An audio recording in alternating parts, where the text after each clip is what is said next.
And welcome to my kitchen. We really have a wonderful program planned for you today. We're going to continue our Southwestern journey, visiting a chili field and a tortilla factory.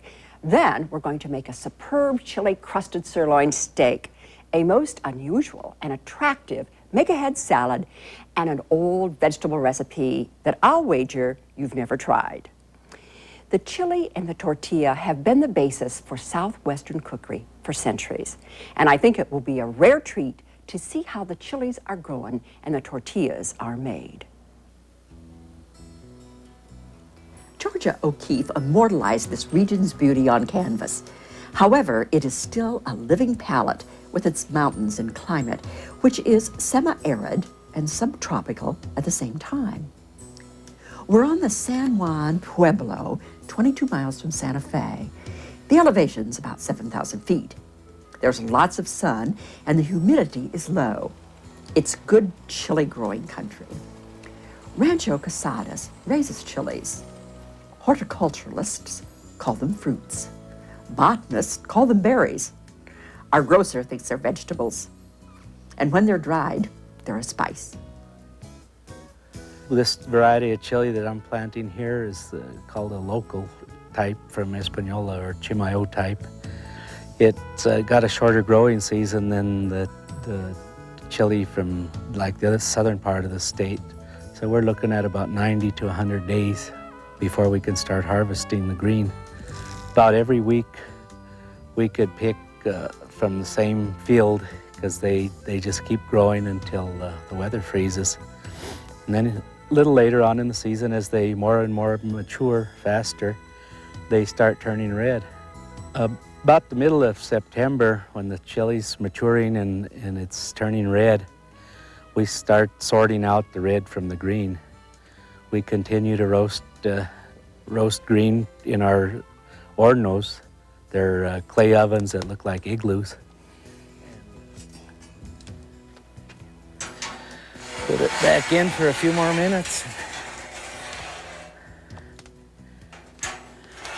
It looks like these are done.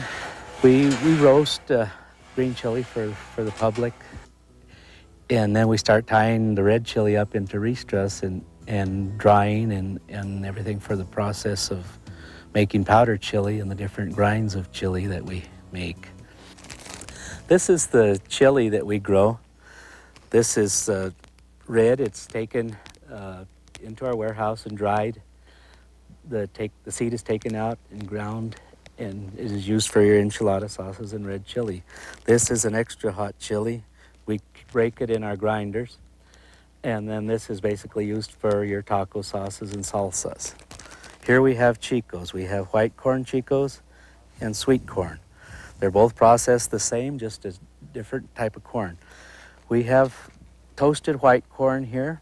This is used as a dessert or a cereal, and they do other things with it. We toast it, cool it off, and grind it. Here we have atole. This is the same thing, toasted corn, but it's made out of blue. It's used usually for breakfast cereal. The older people like it, it settles their stomach. Here we have harinilla. This is also blue corn. It's boiled in lime, dried, and then ground, and that's used for making your blue tortillas and blue chips. If chilies provide the backbone of flavor for Southwestern cookery, corn and tortillas provide the structure. I'd been hearing about Leona's tortillas and what fine quality they were and what an assortment of flavors they were making. So off we went to Chimayo. Leona's tortillas are made in the traditional manner, very similar to what they were hundreds of years ago when our families settled this northern New Mexico community. We use only natural ingredients: wheat flour, baking powder, oil, canola oil actually, and salt. The dough is then mixed about 90 pounds at a time for approximately 10 minutes, formed into a dough, and then put into the hopper. After the dough is put in the hopper, it flows through a rounder divider machine. The dough is then portioned into the exact size of balls necessary to manufacture our traditional tortillas. These balls then rest for approximately 20 minutes, which prepares the dough for baking. Once the dough is properly rested, the press operator places the dough ball on a Teflon conveyor belt. That belt then moves under a hydraulic press, which flattens the balls into the tortilla-shaped product that everyone's familiar with. Okay, once the dough balls are smashed into a tortilla shape, they move onto a 3-tiered oven. The reason there's 3 tiers inside this oven is so that the tortillas can grill and bake at the same time. And because the tortillas have to cook on both sides, they have to flip over, move the other direction, and then come towards the front of the oven so that they can move on to the next piece of equipment, onto a wire mesh conveyor. The last piece of equipment is a cooling conveyor. This is simply 7 layers of wire mesh. The wire mesh moves the tortillas back and forth, allowing them to cool from the oven temperature down to room temperature. This prepares them for packaging. Once cooled, our tortillas are counted, stacked, and packaged by hand. They're then shipped to natural food distributors all across the country. Well, we've shown you all the steps involved in making tortillas here at Leona's Foods. Now I'd like to introduce you to Leona Medina Tide, the founder of the company. Leona, what have you made for us today? Today I have prepared 4 of my favorite dishes. First of all, I'll start with a burrito. We have a carne elevada burrito with pork meat, red chili, and cheese. We have a chicharron burrito, which is one of the most popular burritos here in town. It's pork cracklings with a little bit of beans, chili, and cheese. And then we have our vegetarian tamale, which is becoming one of the most popular tamales in the United States because there's so many vegetarian people and they really like them. And so we have an idea of how you can make a tamale. You spread your cornmeal on the corn husk and you fill it up and you wrap it and with parchment paper, and you put it in a double broiler and you steam them for about half an hour for 12 tamales. And now we've come to the desserts, my favorite part of the meal. I love desserts. So I have prepared a chocolate tortilla that I've molded with my little molds over here that I stuck in the oven to get them crispy.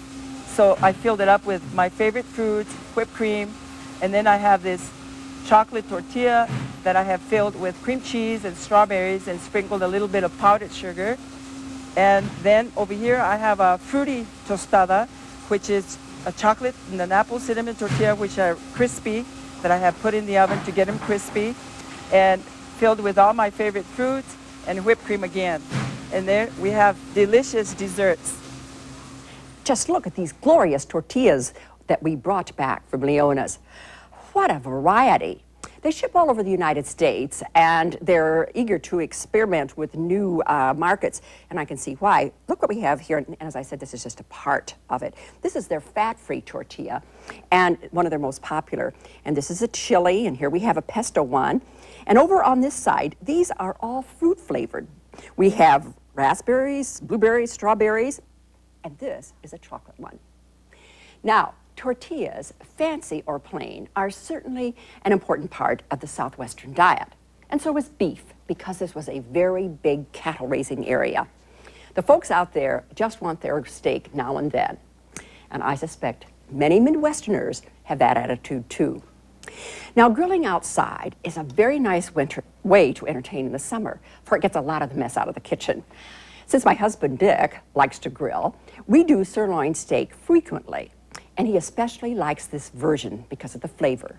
It's very different because it has a rub. Now, this recipe can either be broiled on the grill or you can broil it in the oven. The spicy rub for the meat should be applied to the sirloin 24 hours or even longer before the broiling, and it gives the steak a real Southwestern flavor. Here is the recipe for the rub.